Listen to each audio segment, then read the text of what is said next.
ভয়ানক এবং খুবই ডেঞ্জারাস, সেটা হলো আমি এই ঘড়িটা এক প্রান্ত থেকে আমি এই ঘড়িটার উপর 3টা চালাবো। আসসালামু আলাইকুম। আমার কাছে আছে একটা ঘড়ি। এই ঘড়িটা নিয়ে আমি 3টা এক্সপেরিমেন্ট করব। প্রথম এক্সপেরিমেন্ট হলো আমি এই ঘড়িটার উপর একটা বাইক চালাবো, দেখবো এই ঘড়িটা কি টিকে থাকতে পারবে। আর 2 নাম্বার এক্সপেরিমেন্ট হলো আমি এই ঘড়িটা একতলা থেকে চালাবো, দেখবো এই ঘড়িটা কি টিকে থাকতে পারবে। আর 3 নাম্বার এক্সপেরিমেন্টটা কিন্তু একেবারে ভয়ানক এবং খুবই ডেঞ্জারাস, সেটা হলো আমি এই ঘড়িটা একটা থেকে আমি 3টা ইট চালাবো, দেখবো এই ঘড়িটা কি টিকে থাকতে পারবে। তাহলে চলুন এই ভয়ানক এক্সপেরিমেন্ট ভিডিওটা শুরু করা যাক। আর ভিডিওটা শুরু করার আগে অবশ্যই চ্যানেলটাকে সাবস্ক্রাইব। তাহলে চলুন নাম্বার 1 এক্সপেরিমেন্টটা করা যাক। আমি এই বাইকটা এখন এই ঘড়িটার উপর দিয়ে চালাবো, দেখবো এই ঘড়িটা কি টিকে থাকতে পারবে নাকি এই ঘড়িটা ভেঙে যাবে। ফাইনালি কিন্তু এই ঘড়িটার কিছুই হলো না। তাহলে চলুন সেই ভয়ানক এক্সপেরিমেন্টটাতে যাওয়া যাক। 2 নাম্বার সেই ভয়ানক এক্সপেরিমেন্টটা। রেডি, 1 2 3। ও ভাই, ঘড়িটা কি আছে?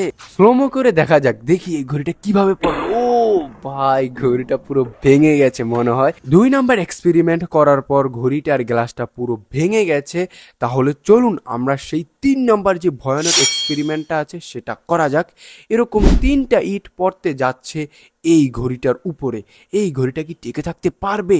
Let's go. ফাইনালি কিন্তু আমি একটা ইট ফালাইতে আসি। রেডি, 1 2 3। ও ভাই, এটা কিন্তু মিস হয়ে গেল।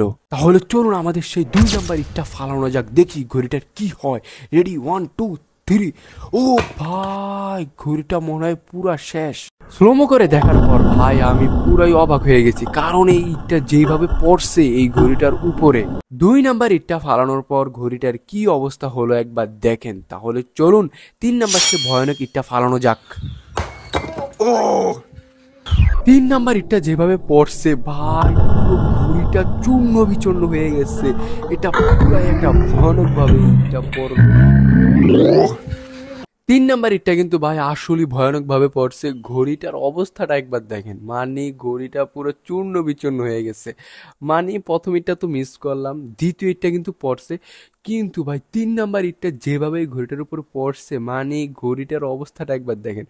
ঘড়িটা পুরো ভেঙে চূর্ণ বিচূর্ণ হয়ে গেছে, মানে ঘড়িটা আর কোনো অবস্থা নাই। ভিডিওটা যদি ভালো লাগে অবশ্যই চ্যানেলটাকে এখনই সাবস্ক্রাইব করুন আরও নতুন নতুন চ্যালেঞ্জিং ভিডিও পাওয়ার জন্য। আর অবশ্যই কমেন্ট করে জানাবেন ভিডিওটা কেমন হলো। আজকের ভিডিওটা এই পর্যন্তই। ভিডিওটা ভালো লাগলে চ্যানেলটাকে এখনই সাবস্ক্রাইব করুন। ধন্যবাদ। আসসালামু আলাইকুম।